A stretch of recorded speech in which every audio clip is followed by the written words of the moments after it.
Once you know what makes your IBD worse, you can avoid those things to help keep you out of flares. It's the most important information I could probably ever give you. It's how to stay out of flares. And so I'm going to show you the top 5 most common offenders for IBD, why they cause you problems, and the last one you'll probably never expect. You're also going to learn how to avoid these common triggers. We can talk about alternatives, what to do when they start causing you problems, and of course, how to begin healing to make these things we're talking about, these common triggers or flares, less of a problem for you.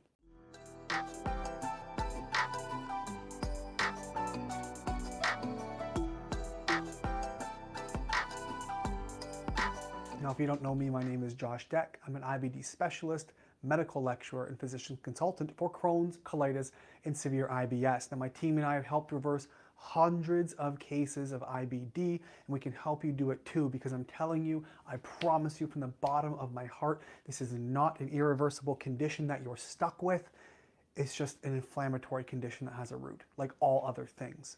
And today, I'm going to show you the top 5 offenders that are worsening your IBD, how to avoid them, and what you can do about it. First off, I want to separate the word trigger from root cause. And here's why. So this is going to make the whole thing a lot more simple. For example, the number one thing we're talking about today, the first offender for IBD is going to be stress. Now I hear all the time, you'll say, well, stress is a trigger for me, or stress is the cause of my IBD. Every time I'm stressed, I flare up. That's not the cause, it's a trigger. So the root cause is the thing that created your disease. What actually drove your body to disease? A healthy bowel does not get stressed and then start to bleed and develop flare symptoms. So this is the difference between stress and trigger. A trigger is something that's going to worsen your gut health or make you more prone to having flares, whereas a root cause is what actually caused this to happen in the first place, making you susceptible to all the things we're talking about today. So I want to make that very clear. A trigger is not the same as a root cause. Root causes are made worse, or the symptoms are made worse by triggers. But again, a healthy bowel under stress, for example, isn't going to bleed and have bowel disease symptoms. So with that being said, I want to keep that in mind as you and I are going through this conversation together. So the first thing I want to tell you about, number one, and I know you know this one, but I want to show you why, stress. Stress is the number one driver that I see of worsened IBD symptoms. Not to say again, it's not causing your IBD, but it's worsening it. Here's why. There's a lot of different kinds of stressors you'll experience in a day.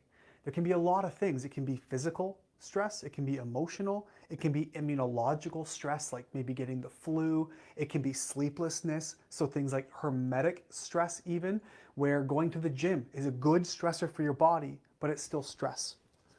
The analogy I like to use all the time is your cup.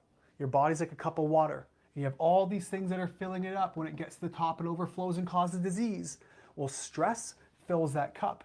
But hermetic stressors, so things that your body will go up against that can make it stronger. Working out, getting exposed to the flu bug going around. The stronger your body gets, the less susceptible you are to some of these problems. If you go to the gym and you work out often, well, you're not going to be crippled walking around limping sore for 3 weeks because you go often. But if you've never gone before and you go hard at the gym, of course, you're going to be stiff and sore. And so what happens under stress, all these different kinds, they fill your cup. It doesn't have to be just psychological, emotional stress. Going to the gym can be stress. Or maybe you're someone who is fasting. You're trying intermittent or long-term fasting. Maybe you're trying cold plunges because you heard they're good for your immune system. These are forms of stress that are filling your cup and could very well be contributing to your flares. The ones we just happen to recognize are emotional stressors like work stress or relationship stress, where you think, wow, I got into a fight last night, I'm flared up today. Well, of course, that's the one you recognize, but there's many kinds of stressors and your cup overflows. And so we're talking about managing this. I want you to keep in mind, number one is reduction, obviously, but you can't always avoid a stressful situation. But what can you do when you're under stress? Very simple things. Breath work. There are apps you can use for this. Nerva, Apollo Neuro is another good one. There's all kinds of apps out there you can actually use to get yourself better. But it's a matter of Because if we can't reduce the stressors going on in your life, what can you do to manage or combat the damage stress is doing to you? So avoid ice baths. If you've got bowel disease, I will not have you ice bath by any stretch of the imagination. I won't have you fast either. There's other ways you can get food in. I know fasting can almost give you relief because you're not requiring exercise or requiring work, mechanical work on your inflamed bowels. So fasting might feel better, but there are ways to get your food in that aren't applying these stressors to the body. So working on that breath work, working on other stimuli. You can do all kinds of tapping and things you can work on for your body to stimulate that vagus nerve. But we want to watch the stressors, all of them: physical, emotional, immune stressors, getting yourself in the sun, gentle exercise, not going too hard. It's very important. The next one I want to tell you about is roughage. Now you probably know this one, but I want to go into this one with you and explain why. Roughage is one of these things that not everyone's going to have it. You and your best friend might both have IBD, for example. One of you will have more of a problem from fiber, from dried meats or thick, like hard meats like beef versus fish, for example, but not everybody.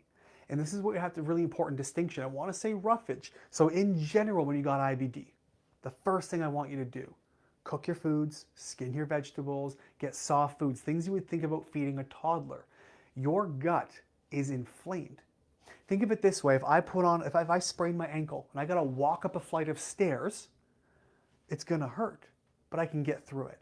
But the second that I put on a backpack with weights, 100 pounds, and I try to walk on that sprained ankle, now it's worse and it hurts that much more. The same thing's happening when you eat roughage. When you're eating things that are requiring work out of inflamed tissue, the less workload, the easier it is. The less weight I put in my backpack walking upstairs, the easier my journey is going to be. The more I put in it, the worse it's going to be, the more pain I'll be in. And so when you're eating food, you want to think about things that require very little breakdown. So things that are blended, things that are mashed, things that are cooked, things that are soft, okay? Skin your vegetables, that type of stuff. But the management, we always have to get back to the root. Right? You're inflamed for a reason. I can't emphasize that enough, but these are just simple managements that you can do. The next one I want to put in here, this one might throw some controversy, and I want to hear your thoughts on this one because it's not about what I know is good, it's what you also have been told that we want to compare with here. So diet. Oftentimes doctors, dietitians, they're going to tell you go with the white diet. White bread, white pasta, white carbs, white sugars, etc. Because the truth is it's less mechanical work. We're not requiring a lot of load out of your gut because it's stuff that basically breaks down in the mouth. But we have to watch for other things. One, those are not very nutrient-dense food. Your body needs these nutrients to help you heal and help you get better. The next one, though, is a lot of additives that are pro-inflammatory. Sugar, huge inflammatory process. It feeds nasty microbes, can increase permeability in the gut, so as well as dairy and gluten primarily. These are the first three things, including alcohol, so 4. I have people cut out sugar, dairy, gluten, alcohol immediately. Whether or not you believe or know they're causing you a problem, they're causing a problem somewhere, and given how easily avoided these are, it's always best to just take them out of your diet. And so these things will feed nasty microbes. I also have to look at the additives we have, different chemical additives, preservatives, pesticides, glyphosate, one of the biggest offenders. We have to watch these in your food. They give rise to bad microbes, which produce bad byproducts, which stress your immune system, which inflames you and causes more problems. They create permeability. So they actually will take your gut and they'll poke little holes in your gut lining, which allows toxins to go from your gut out and then toxins from outside to get into your gut as well. And this is a big problem. Now your immune system doesn't know which way to go. We got nasty byproducts getting into your blood, which means your immune system overreacts. It's a big deal. So all this extra permeability is a problem. It stresses your immune system, makes you sick. You get inflammation in other areas in your body. The next is it decreases your sugar, dairy, gluten, these chemicals. They actually decrease that protective mucus layer. It's like wearing a sock and a shoe and going for a walk. Imagine you take your sock off. Of course you're going to get a blister because you've worn down the gut lining or this protective layer inside. And so things are actually connecting the tissues more directly. And now you're having a problem. You're having more inflammation on top of inflammation. Your sugar, alcohol, dairy, gluten, other additives, chemicals, they also stress your immune system, right? So it's impairing immune function. Your immune system, think of it like it only has so many soldiers to work with. And then what do? Well, you send soldiers off to battle in one area, you send them off to the next and the next and the next. Well, suddenly your army's spread too thin. It can't really do its job. Think of your immune system similarly. When it spreads so thin, it's overactive, overreacting, it's overworked, and now you're having problems. And we're stressing our immune system.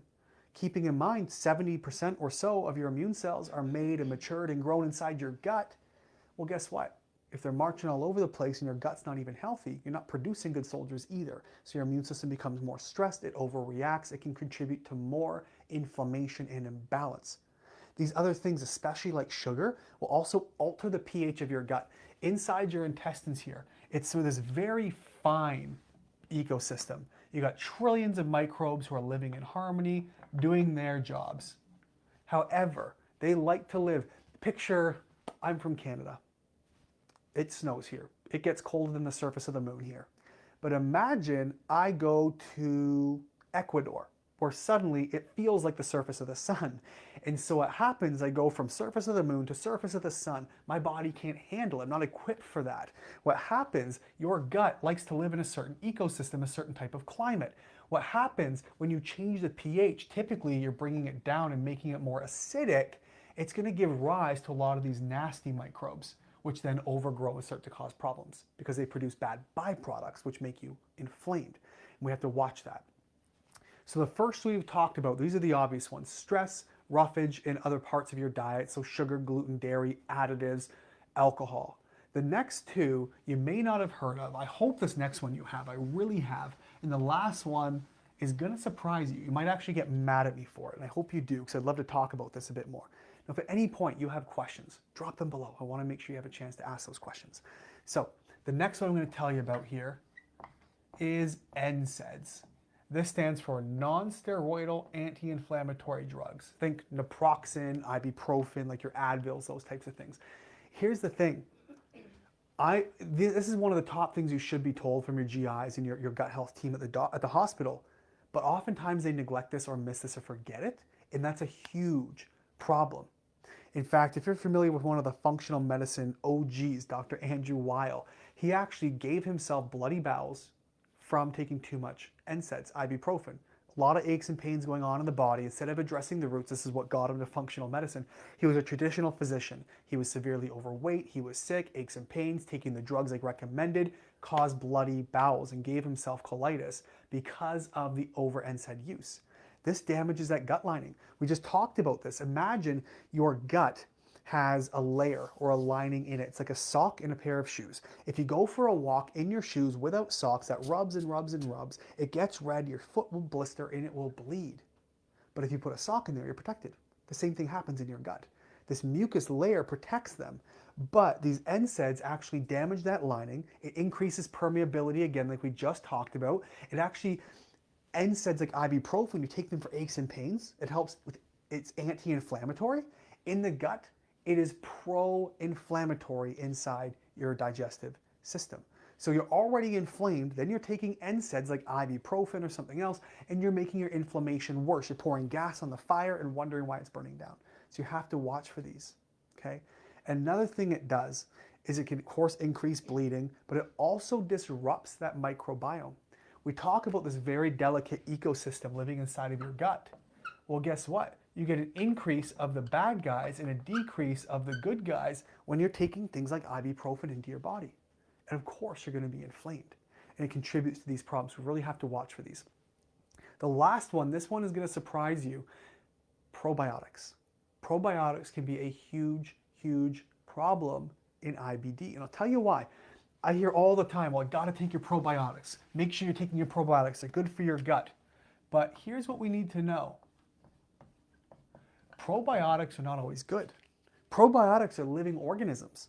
If you haven't heard my analogy, I'll give this one to you fresh. I talk about probiotics, prebiotics, and postbiotics, like having fish in a fishbowl. If I've got a fish inside my bowl, that's the living organism. That is my probiotic. Now that fish has to eat, right? I got to put fish food into the bowl. This is my prebiotic. This is what the fish eats. Then naturally the fish being alive, it eats, and what does it do? Just like you, it poops. Now that is called the postbiotic.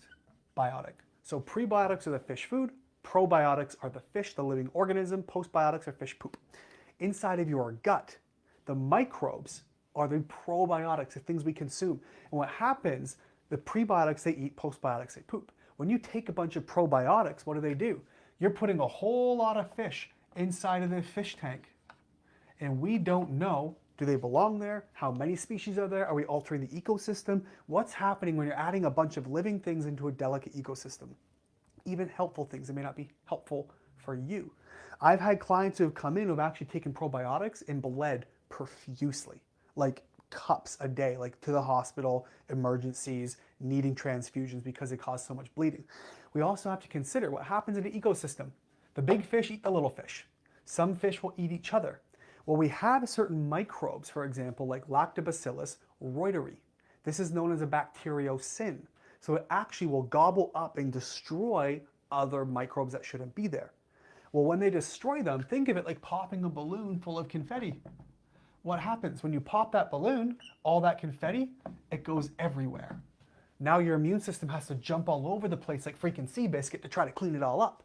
And so sometimes destroying microbes is actually a bad thing. And so I'm going to put this in line here and say if you take things like oregano oil, you just see what happens, you might cause yourself a big issue, you might really mess yourself up. These things can drive immune pathways. Your probiotics can drive immune pathways. They can kill off certain things which lead to excess toxins in the system you may not be able to get out. There's a ton of problems that can be created from taking probiotics. Now, we also have to look, there are certain strains, particularly lactobacillus, so your L strains, they tend to be higher in histamines. Well, a lot of what we see in bowel disease, in the hundreds of cases that we've helped now reverse, is histamine intolerance or dominance. Not necessarily MCAS, we call it, MCAS, that's mast cell activation syndrome, but histamine dominance or intolerance. So certain foods, ferments, probiotics, maybe it's your kimchis, your kombuchas, it could be things from a can, things that are cured, like cured meats, beef jerky, sausage. These things might be contributing to histamine release in the body, leading to more bloat and elevated immune responses, which can contribute to your bowel disease. So you have to watch for that. And of course, if you have conditions like SIBO, we call that small intestinal bacterial overgrowth. So let's go back to your fishbowl. Imagine now you have a fishbowl, it's only meant to hold 30 fish, but you put 300 fish in it. You're gonna have an overgrowth issue. The tank's gonna get nasty, microbes are gonna die, it's gonna be really toxic and polluted. Small intestinal bacterial overgrowth is when your microbes, there's too many inside the small intestine, and they overgrow and they cause a lot of problems. We see this connected to things like parasites, etc. But now this fish tank is so full of fish that all we have is cloudy water and fish poop. It's not going to be a good environment. It's also going to be a nasty environment for your gut microbes to live. And so probiotics, depending on what you're taking, why you're taking them, how your body's responding, the state of your system, probiotics might be a very bad idea. It can make things much, much worse. We have to use them selectively or therapeutically. You wouldn't just go randomly into a pharmacy and pop a bunch of prescription pills just to see what happens. We should treat your microbiome or your probiotics with the same type of reverence. I don't want you just taking a whole bunch because you think they might be helpful because they're probiotics. They could actually be very harmful for you. And if they're causing you a lot of issues, we have to be very careful. You may not notice they cause you issues for several days. And so this is where taking probiotics, microdosing, very low doses, is less of an issue. The dose is definitely what contributes to the issues you may have, but I don't throw probiotics at my clients almost ever randomly. If I do, it's very controlled and very slow scale to increase because we need to know what's going on, especially in the early stages. So if you're taking something and these probiotics are muddying your fish tank, that's a problem. If you contribute to the overgrowth, that's a problem. If you have histamine issues with IBD, you probably do at some point, somewhere on the scale, they might be causing you problems, especially your lactobacillus strains. So we have to be very, very careful what we're taking, why we're taking it, and what it's doing inside of your system. Now, these are the top 5 most common offenders I wanted to go through, and the probiotics are less well understood, but super important to know, because if you're taking them, again, you could be making yourself worse. If you're on the YouTube or you're listening on the podcast, there's links below that you can actually click to get to talk to me and my team. We'll sit down, find a time in the schedule, make sure we can get you some help. There is help for everyone, no matter how far along you are, how new or old the diagnosis is, how many symptoms you do or do not have, there is help for you because your body is going through it for a reason. The analogy I use is this. If you step on a nail and go to the doctor, and your doctor looks at that nail and goes, man, it's really bad, but it's kind of part of your body now. There's nothing we can do. So here's some numbing cream for the rest of your life. And if it gets really bad, we'll cut off your foot. Well, now you go to your doctor having been perfectly healthy. Suddenly you're not. Now you're inflamed and you're sick. And they go, yep, it's just part of your DNA. There's nothing we can do. Here are some drugs to take for the rest of your life. It'll help the symptoms. And if it doesn't work, we'll cut your bowels out. It's crazy. You know it. I know it. You can't go from healthy to sick and it just be this genetic random condition. There's a reason for it. In fact, genes are only correlated less than 25% of the time. There is no gene that causes bowel disease. We've mapped the entire human genome, not one that guarantees you get bowel disease. So what causes that change? Right? We know it just can't be these random issues. You only ever inflame for a reason. And most cases with antibodies, they're probably not even attacking you. So who's to say it's autoimmune? They're attacking something else. This is where we have to get into the details about it.